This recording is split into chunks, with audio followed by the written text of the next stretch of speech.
ginnaaw bi ma santé sama sëriñ ñi toog nga xamante ne lépp moom la bëri nañu daal ñu may dimbale ci ay ñaan di may defal lu ne waaye defe naa ne moom moo ma téewoon bu dara dul dara donc tey baax na ci ma sant ko bu baax ci victoire boobu parce que lépp ci début bi la ça a été un début très difficile alors élection bi nu ma ko dundee dafa métti woon trop parce que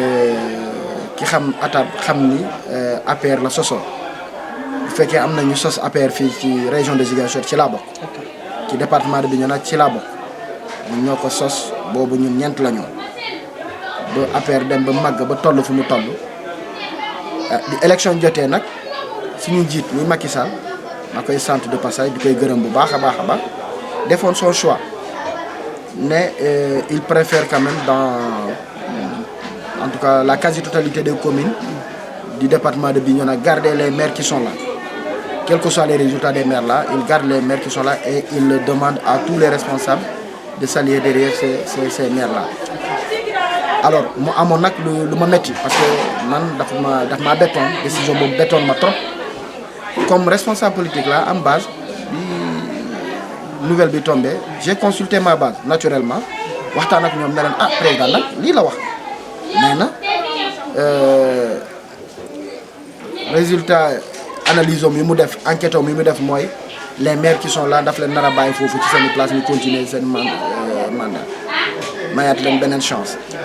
alors bi ma leen waxee loolu sama base bi ne ma ñun ànduñu ci loolu ñun lu ñu bëgg mooy yow nga samp sa bopp bu fekkee ne président tànnu la na nga samp sa bopp boo sampee sa bopp nag loolu nag moo ñuy may courage ñu gungee la waaye boo samput sa bopp nag ñun dañ ciy gis suñu bopp te attan nañ laa bàyyi dem gis keneen parce que ñun du loolu moo ñu ñor lii élection locale la du président moo ngi nar a tànnal kuy doon suñu maire waaye ñun ñoo nar a tànn ci suñuy doom ku nar a doon suñu maire suba bu ñu defee loolu nag xeex bi nag bëri yoon na vraiment affaire yi galgal yi bëri yoon na trop pour mën a galgal sama candidature mu ban a génn alors ci la décision parce que tamit boo déggee nit responsable politique la c'est parce que dafa am base ci ginnaaw alors nit un responsable bu dul déglu sa base tu n'es pas un responsable waaye nag dama bëgg a leeral tuuti ni sama position boobu du position pour contester la décision du président de la République non encore une fois mais je pense que l'histoire m'a donné raison aujourd'hui que su ma toppoon li président wax xëy na il a des informations mais il n'a pas suffisamment d'informations pour prendre une décision surtout concernant ma commune bi ma xoolee xam ni su ma toppee ci li président wax xëy na amut information yu doy pour mën a jël décision boobu su ma ko toppee gàcce mën nañu ci fekk ma ne nag du ma def loo xamante ne dina andi gàcce président de la République danaa def loo xamante ne suba dina génn ci gàcce boobu noonu su boobaa su ma jàkkaarloo ak moom danaa ko wax ne président li waraloon ma def loolu lii moo waral ma def loolu alors bi ma consulté sama base ne la nag c'est une décision dangereuse ngeen ma wax ma jël parce que sama kilifa nga xam te ne moo def attaque lu mu doon tey moo ne ma def lii yéen ñaamoon ngeen ne ma déedéet defal lee ma jàpp ne naruma weddi yéen ñaamoon li ngeen wax waaye tamit naruma weddi sama kilifa politique lu mu wax ci laa jël décision xalaat réunir sama staff ñu xalaat ci décision boobu mûrir ko pendant des jours ñu ne vraiment bu fekkee ne yow li nga wax moo la ñor mooy génnee président ci gàcce bii ñëw ñun dañ la ñaan nga taxaw sa bopp ñun ñaamoon dinañ taxaw sa ginnaaw loolu résultat yi wane nañu ko écart bu ñu leen bàyyi wane na ni ñaamoon mu ngi ci ginnaaw kooku donc loolu moo waraloon décision bi ma jël créer une liste parallèle à la liste qu'avait proposé le président ne serait-ce que pour génnee ko ci gàcce boobu noonu tey donc ñi bëri nag xalaat nañu ne voilà dafa duma yoo le président wax dafa def lu ko neex dafa lii dafa laa waaye xamoon naa ne su ma toppoon li président wax aujourd'hui 10% laa wax duñu ko doon am 10% benn bokkaat du ko doon am ci suñu commune mais bi ma xoolee jàngat bëgg-bëgg nit ñi sama askan sama population ak samay frères yi may àndal ci politique la jeunesse dañu amoon j'ai compris que la jeunesse ne voulait que le changement et la jeunesse avait déjà choisi depuis très longtemps avant qu'on ne parle même d'élections locales. Okay. Donc je ne pouvais faire autrement que choisir cette décision de la jeunesse qui a fait de moi un responsable politique. Okay. Donc looloo waraloon nit ñi wax ji bëre weddi na président weddi na kële waaye tey président dina xam ni du weddi parce que APR ñoo ko sos donc du ma ko sos ba pare di koy xajamal déedéet bañ APR am gàcce ci département bi yëpp taxoon ma def ko te c'est important à préciser je suis parti avec mes propres moyens benn dërëm état topp ma ci li may wax ni je prends tout le monde en témoin te ku ma monsieur wax ne président jox na la fii 100 francs wala 10 francs rek mu ñëw taxaw ci télé wax ko ma xool benn dërëmu état depp ci ma jël sama responsabilité jël samay moyens yu ma am góorgóorlu ci ba yàlla fekk ma ci yàlla nag nelawut parce que ku am lu mel ni ñii ñi nekk sa ginnaaw di lay xelal di lay conseiller di lay ñaanal noo def décision boo jël yàlla da la ciy dimbali donc ma leen di sant bu baax ci jafe-jafe yu ma amoon balaa sama candidature yu taxaw mais ci jafe-jafe bi ma amoon ci biir élection amoon naa jafe-jafe bu métti mais moom muñ ko rek xam ni li may def ni président ma ko jaral ma xeex ko ba tey andil naa ko ndam woon ko ni président li nga foogoon ni loolu la je suis sûr que amoo woon la bonne information alors la bonne information est que les populations de Niamone sont derrière Atal et ils l'ont prouvé avec les résultats yi ñu joxe woon ko ni ñun kii la ñu tànn te moom la ñu bëgg mu doon suñu maire donc maa ngi sant président bu baax au passage mais aussi di sant di nuyu di remercier mon staff parce que boo xoolee bi mbir mi amee bëri yoon na coow mais je suis le seul candidat encore une fois pour interpeller un peu l'histoire moo xamante ne il avait le soutien de tous les partis politiques existants dans notre commune tous les partis politiques m'ont soutenu je veux parler de l'UCS du RSD de l'AGPADS du mouvement de Assom du mouvement de Assom du mouvement Niamone en marche qui est la plus grande entité qui était fort clos et qui après des échéances a soutenu la candidature de Atal. Tout ce qu'avait la commune comme parti politique, même le RSD du maire sortant avait soutenu ma candidature. Une partie, je vous l'ai dit. Donc loolu ku ko am rek yow da ngay xam ni yàlla wuyu si na la ba pare léegi nag sa fit moo lay yóbbu ci yenn yi am fit rek nga taxaw ne lii laa bëgg te jam ci boo amee ñaan mu mel ni ñii yàlla dala ci dimbali donc maa ngi leen di sant bu baax parce que le mouvement Niamone en marche je l'ai dit bi may pare ak ñoom di évaluer il est l'artisan de ma victoire c'est ce mouvement qui m'a permis aujourd'hui d'être maire maa koy gërëm bu baax avec son coordinateur Lansana AKPS Koli mais di gërëm en tout cas et je dis mention spéciale aux étudiants ñi nga xamante ne ñenn ñi sax daanuñu voter fii Niamone mais ils ont pris leur propre responsabilité jógee Niamone Dakar avec leurs propres moyens ñooy changer les lieux de vote pour voter à Niamone ne serait-ce que pour dire que nous allons participer à cet élan de changement qui est en train de mettre dans notre commune de Niamone donc étudiants yooyu on va seen fay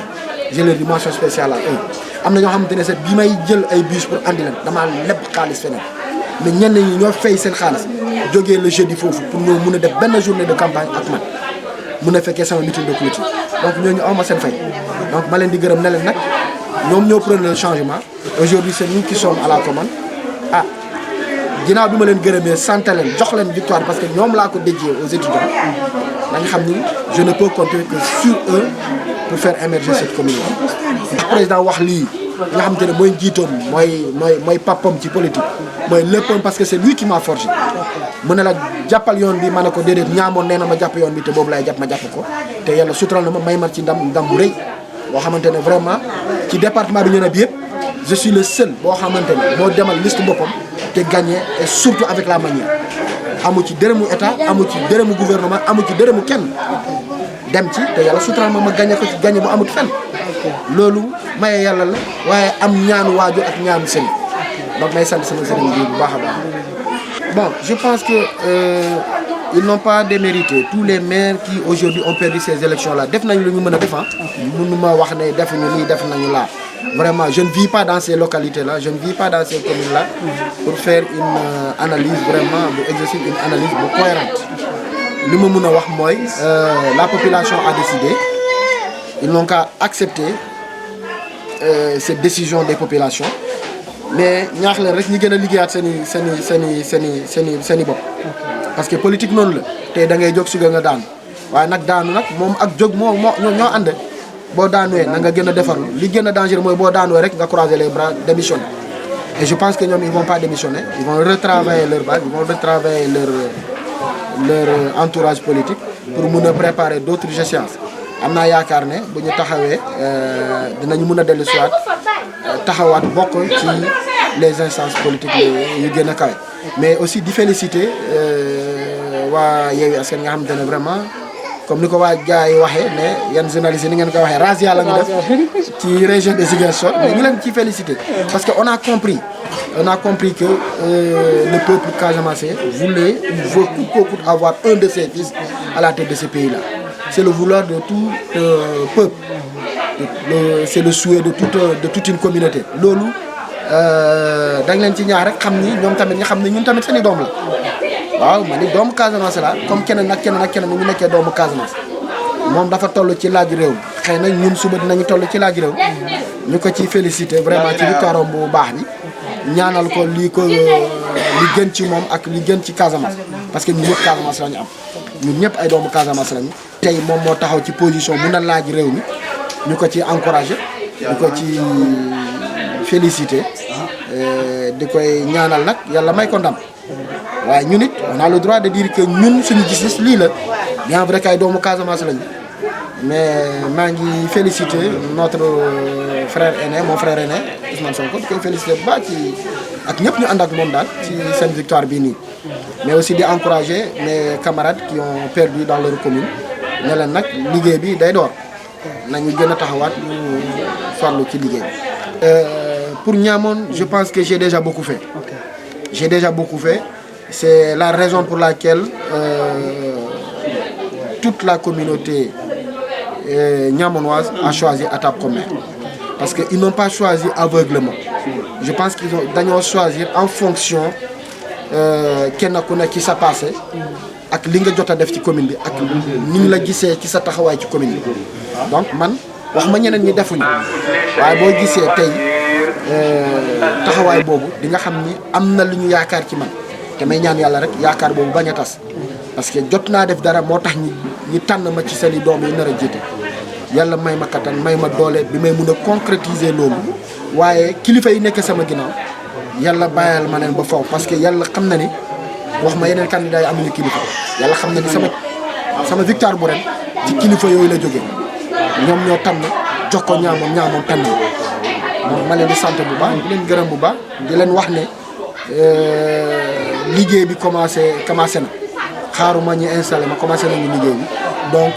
pour Niamone liggéey ko du Atab rek moo koy liggéey ça ne sera pas seulement le maire mais ça sera toutes les forces de notre commune képp koo xamante ne am nga benn xeer boo ci mën a sànni mu mën a andi dara na nga xool noo koy sànnee pour mu mun a andi dara pour que Niamone au moins mun a jógee fu mu nekk mun a dem fu ñu ko bëgg a yóbbu. Merci monsieur le maire.